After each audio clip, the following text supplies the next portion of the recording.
अनंत लंबाई के ऋजुरेखीय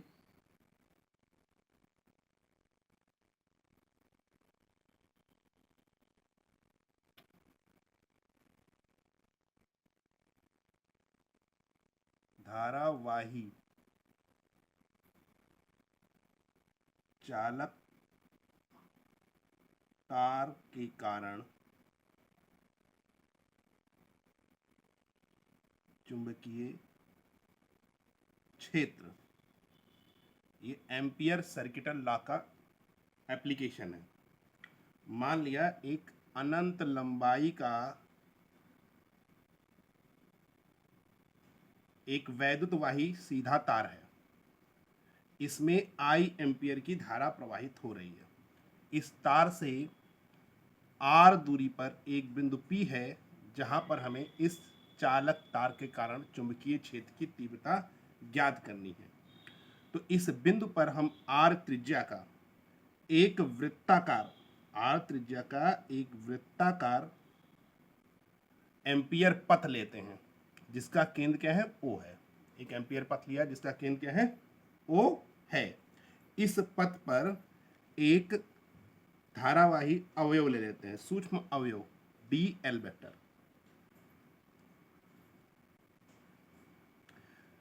dl यह पथ के लिए बिंदु P पर सूक्ष्म अवयव dl है, और dl वेक्टर की जो दिशा होगी वो मैग्नेटिक फील्ड के डायरेक्शन में होगी। तब हमें एम्पियर के पर्पतीय नियम से पता है vector B dot dl vector is equal to mu naught I। अब यहां से हमें पता है vector A dot B is equal to होता है AB cos थीटा। तो इसको अब हम लिख सकते हैं B dl cos theta is equal to mu naught I। अब हमको पता है कि dl वेक्टर और b वेक्टर सेम लाइन में है, तो इनके बीच का एंगल क्या हो जाएगा, 0। तो cos 0 की वैल्यू होती है 1, तो यहां से ये आ जाएगा closed integral of b dl is equal to mu naught I। अब हमको पता है कि dl इंटीग्रेशन ऑफ dx का होता है x, तो ऐसे ही dl का हो जाएगा l, और यहाँ पे l जो है, ये जो धारावाही वृत्ताकार लूप लिया था इसका सरकमफ्रेंस है, और इसका सरकमफ्रेंस क्या हो जाएगा, 2 पाई r। तो इसकी जगह हम लिख सकते हैं 2 पाई r। तो ये हो जाएगा b into 2 pi r is equal to mu naught I। तो यहाँ से b इज इक्वल टू हो जाएगा mu naught I upon 2 pi r। इसको हम मान लेते हैं इक्वेशन नंबर फर्स्ट। समीकरण नंबर 1, यह अनंत लंबाई के ऋजुरेखीय धारावाही तार के कारण उत्पन्न चुंबकीय क्षेत्र का व्यंजक है। ठीक है, इसी समीकरण को हम इस प्रकार से भी लिख सकते हैं, म्यू नॉट अपान 4 पाई। अब यहाँ पे हमने 2 से नीचे गुणा कर दिया, तो इसीलिए हमें ऊपर अंश में भी 2 से गुणा करना पड़ेगा। तो ये इक्वेशन बन जाएगी b is equal to mu naught upon 4 pi 2i upon r। तो ये आपके एम्पियर सर्किटल लॉ का एक एप्लीकेशन है।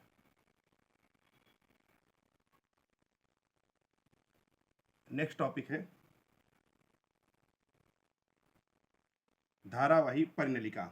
परिनलिका क्या होती है, परिनलिका एक कुंडली के रूप में लपेटा गया बहुलंबा धारावाही तार होता है। इसमें एक बेलनाकार कार्डबोर्ड लेते हैं या चीनी मिट्टी का बना हुआ, उसमें चारों ओर से तार को लपेट देते हैं, फिर उसको बैटरी से कनेक्ट कर देते हैं या विद्युत धारा से जोड़ देते हैं। तो जब तक इसमें विद्युत धारा प्रवाहित होती रहती है तब तक ये एज ए मैग्नेट बिहेव करता है, एज ए मैग्नेट बिहेव करता है। तो इसी संरचना को हम धारावाही परिनलिका के नाम से जानते हैं। अब ये धारावाही परिनलिका को यहां से काट कर इसको खुला हुआ रूप दिखाया गया है। परिनलिका में एक लंबा तार सर्पिल आकार में लिपटा होता है।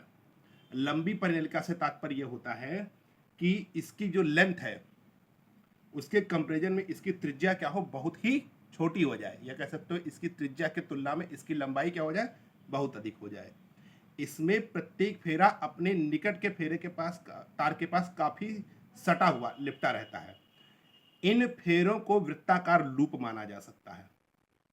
तो परिनलिका के भीतर उत्पन्न चुंबकीय क्षेत्र सभी फेरों से उत्पन्न चुंबकीय क्षेत्रों का सदिश योग होता है। जैसे यहाँ हर जगह जितने भी चुंबकीय क्षेत्र उत्पन्न हो रहे हों उन सभी का क्या हो जाता है, ये सदिश योग हो जाता है। नेक्स्ट टॉपिक है आपका लंबी धारावाही परिनलिका के भीतर उत्पन्न चुंबकीय क्षेत्र का व्यंजन। तो इसमें एक लंबी धारावाही परिनलिका लेते हैं जिसमें प्रति एकांक लंबाई में फेरों की संख्या n है। प्रति एकांक लंबाई में फेरों की संख्या से तात्पर्य है कि यह परिनलिका की जो लंबाई मान लो l है और इसमें इस तरीके से तार जो लपेटे गए हैं उन फेरों की संख्या n है। तो प्रति एकांक लंबाई में फेरों की संख्या हो जाएगी n/l।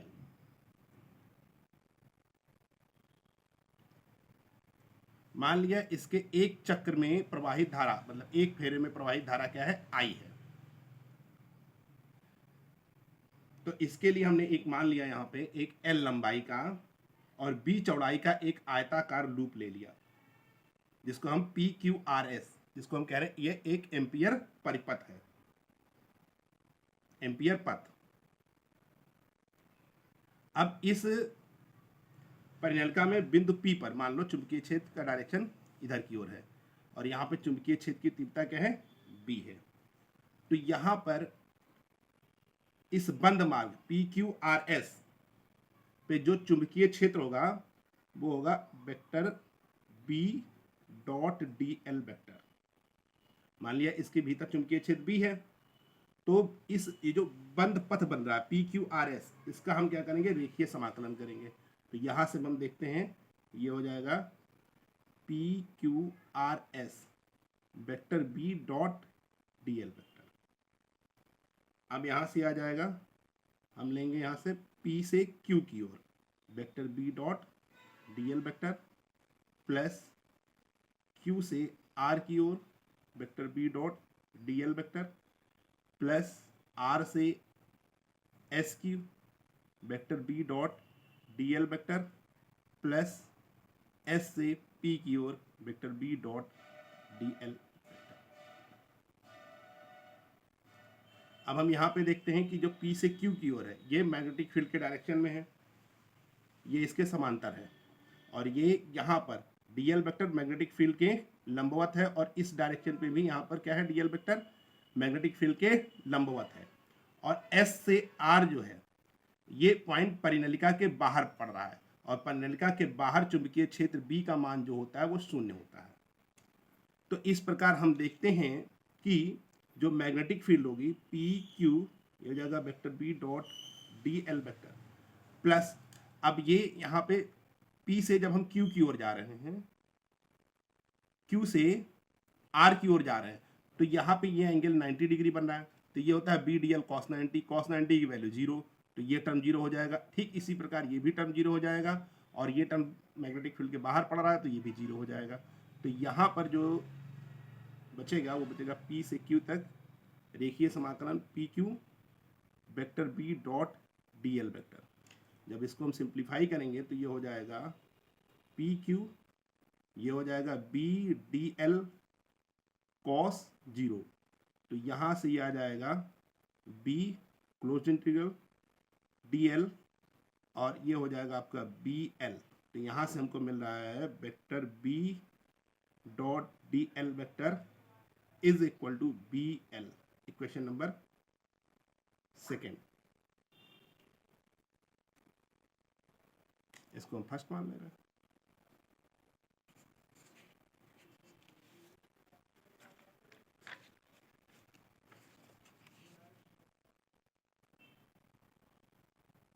अब हमको एम्पियर के परपथीय नियम से पता है vector B dot T L is equal to mu naught I1। अब यहां से I1 इज इक्वल टू हो जाएगा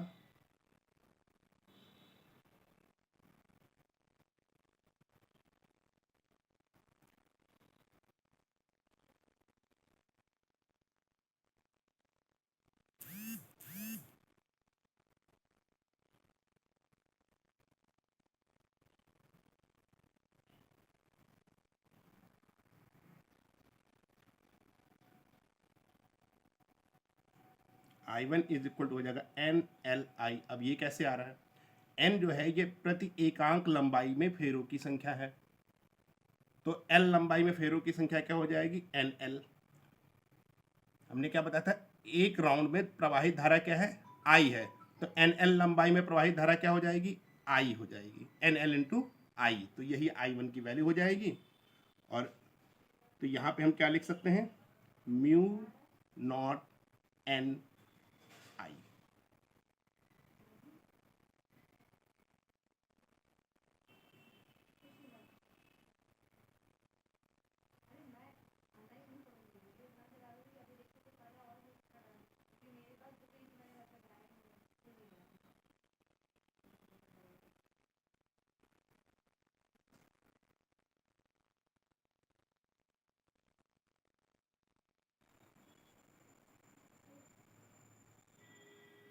इंटू एल, और इधर क्या आया था बी एल आया था पीछे वाली इक्वेशन से, तो यहां से b इज इक्वल टू हो जाएगा म्यू नॉट एन आई।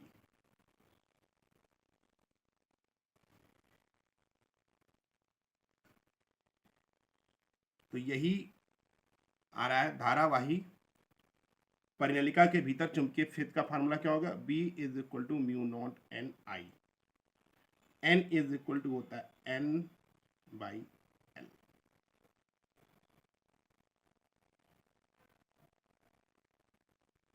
नेक्स्ट टॉपिक है धारावाही टोरॉइड के कारण उत्पन्न चुंबकीय क्षेत्र।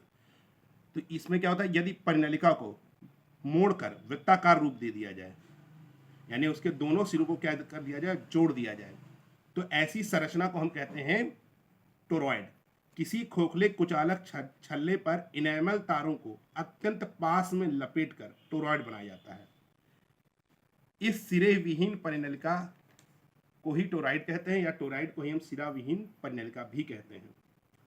तो ये एक टोरॉइड हो गया, इस पे ऐसे वायर लिपटे हुए हैं, यहाँ से इसमें धारा प्रवाहित हो रही है I, और यहाँ पर हम एक पॉइंट S ले रहे हैं धारावाही टोरॉइड के अंदर, और यहाँ पर हमने 1 एम्पियर पथ की संरचना की जिसकी त्रिज्या क्या है R'। ऐसे ही इसके सेंटर से R डिस्टेंस पर 1 एम्पियर परिपथ बनाया जिस पर हमने एक पॉइंट Q लिया। हमें यहाँ S और Q पर चुंबकीय क्षेत्र की तीव्रता ज्ञात करनी है। तो ये क्या हो गया, ये आपका टोरॉइड है और ये टोरॉइड के अंदर पड़ रहा है रिक्त स्थान पे। तो अगर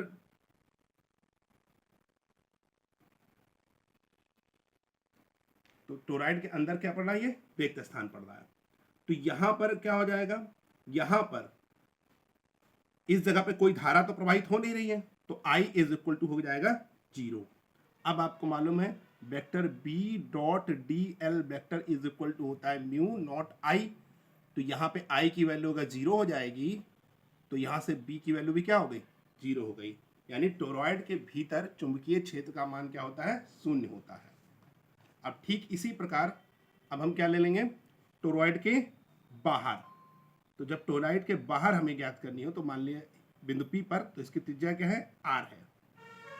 तो यहां पर इस पथ पर भी प्रवाहित धारा क्या हो जाएगी, 0 हो जाएगी। तो ठीक इसी प्रकार vector B dot D L vector is equal to होता है म्यू नॉट I। तो यहाँ पे I अगर 0 हो गया तो B इज इक्वल टू क्या हो जाएगा, 0 हो जाएगा।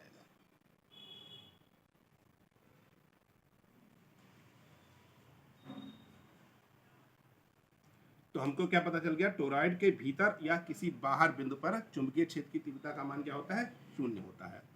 अब हम निकालेंगे टोरॉइड के भीतर, ये टोरॉइड है, इसके भीतर एक पॉइंट P ले लिया, यहाँ पर हमने एक कंसेंट्रिक सर्किल ड्रा कर दिया। जिसको हम एम्पियर परिपथ कहते हैं। तो अब हम यहाँ पे इसकी त्रिज्या क्या है, आर है, तो यहाँ पे अब हम निकालते हैं एम्पियर के परिपथीय नियम से D L vector is equal to क्या हो जाएगा, ये होता है म्यू नॉट आई।